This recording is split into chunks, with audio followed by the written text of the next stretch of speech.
Hey everybody, James here. I'm just outside of Winnipeg, Manitoba, Canada, and for the longest time I've been trying to get the information for my MSD 6AL2 programmable to try and set what is commonly known in old school terms as vacuum advance for the distributor. And I struggled for a long time to try and find this information because I don't know, just not a lot of people were putting information out there or not utilizing this feature of the box, but it had to be done, so I'm going to do my best to try and explain this and make it as straightforward as I can for you to set it so that you can utilize it other than just using your advance based on engine RPM. So bear with me and we'll see what we can get done together. Thanks. All right, so step one here. I'm just going to give you a bit of information about what I've got here. It's a 68 Dart GT convertible, originally a small block V8 car, and I'm not happy with small blocks in my car. I just like the big blocks personally, so since it was worn out, I went with a big block. It's a 383. It's been bored 40 over, mild cam, custom headers. You know, if any of you have ever tried to put a big block in a Dart, you either have to pay a lot of money for the headers or you have to make them yourself, or you know, find some other ingenious way of doing it. But anyways, back to the subject at hand. What I am working with here is MSD Pro Billet distributor and part number 8545. I'm using a MSD Blaster 2 coil and the MSD Programmable 6AL2 part number 6530. So this is what we're starting with, just to give you some idea. And if you've got one of these boxes and you're looking for this information, you already know how to plug that wire in. It's just a cable that just plugs into the side for programming.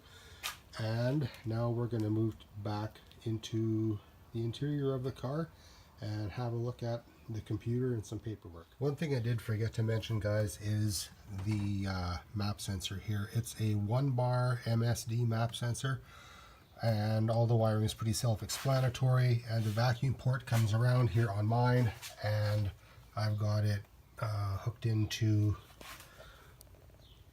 the underside of the carburetor here. You can see the port that it's hooked into, and yeah, I figured I'd better mention that before we went on, in case you weren't sure if you needed a 1, a 2, or a 3-bar map sensor. The 1 bar is the one you need for this. Okay, so here we are in the car.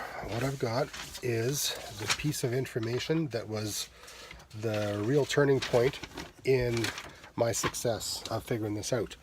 And I'm going to show you here in just a second exactly what I found and how to use it, except I'm going to give you the simplified version so that you can understand it.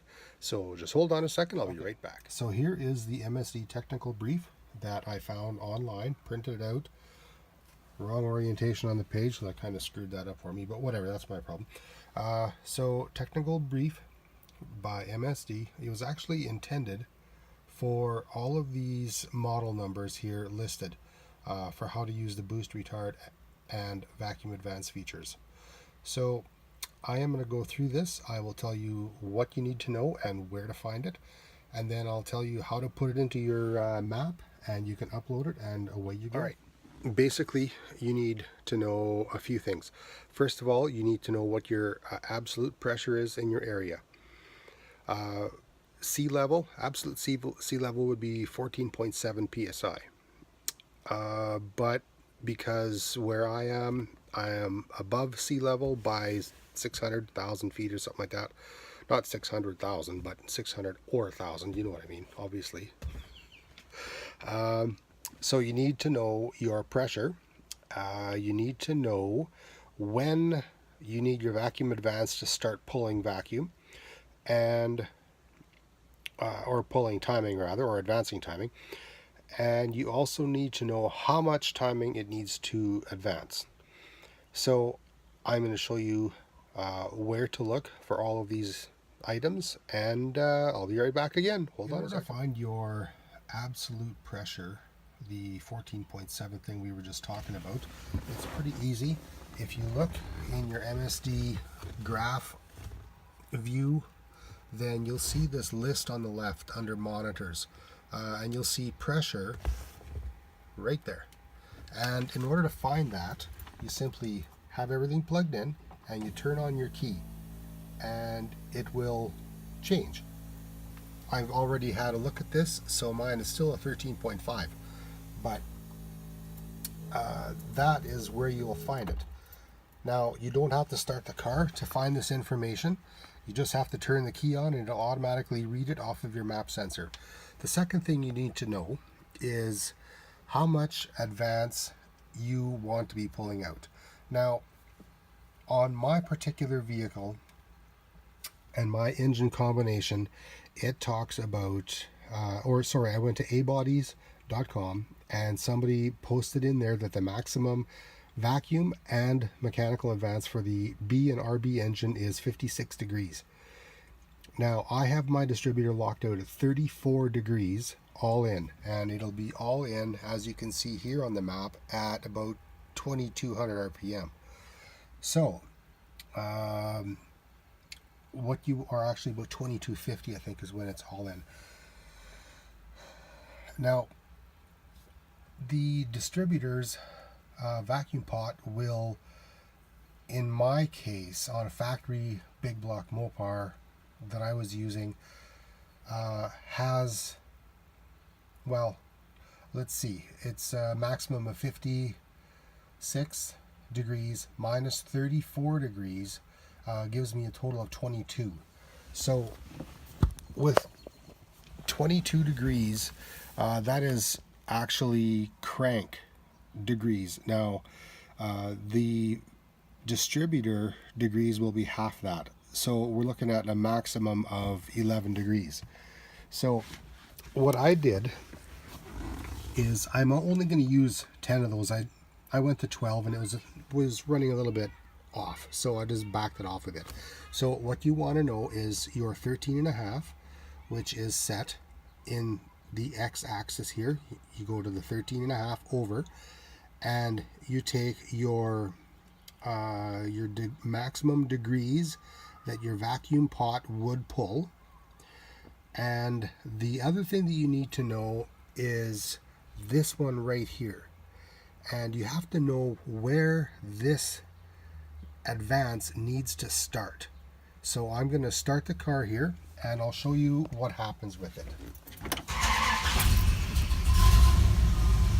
Alright, so you're going to see this line here, the red line, is jumping back and forth a bit.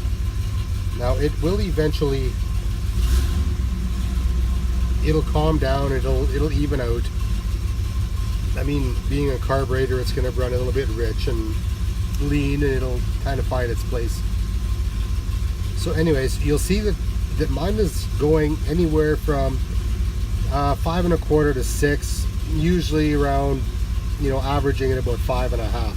Now you'll see that I have my number here is actually at 6.5. You're wondering, why am I not starting it right there? Well, the thing is, when you put it in here, it drops. And my car is a little bit cold here, so it's not exactly accurate. But once it's warmed up, this line actually goes over to at 6.25. That's where it'll start. And in neutral, it doesn't go there because of vacuum, right? So anyways, you want to have your first dot here, where roughly, somewhere's one line after where it stops when you put it in drive. So that you want it to start there, and you want it to come down and to be at a maximum of, in my case, like I explained, 10 degrees, or it should actually be 11 because it's 22, but I'm leaving it at 10. and the 13.5 you want to come down there, which is derived from, would be here, but now it's showing, you know, 5.5. So what we'll do, oh yeah, okay, low battery, I know, that's fine. We'll just close that. And I'll just turn the ignition back on, and you'll see on here. There. The pressure goes to 13.5. And then all you need to do is go up here and transfer with your key on, obviously, PC to MSD, and load it up. And then you'll have this advanced map in your MSD, and that should get you going. Obviously, if you need to tweak this number, this point here, you know, if you want to change your advance a little bit for vacuum, if you want to put a curve in it, you know, whatever your case is, it's going to be a little bit different depending on what you've got for a carburetor, what you got for vacuum due to a cam profile or whatever. So yeah, go with that and give it a try.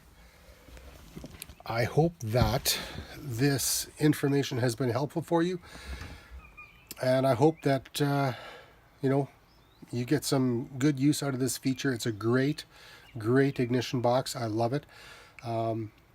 So yeah, that's all we've got for today. So enjoy yourself. Thanks.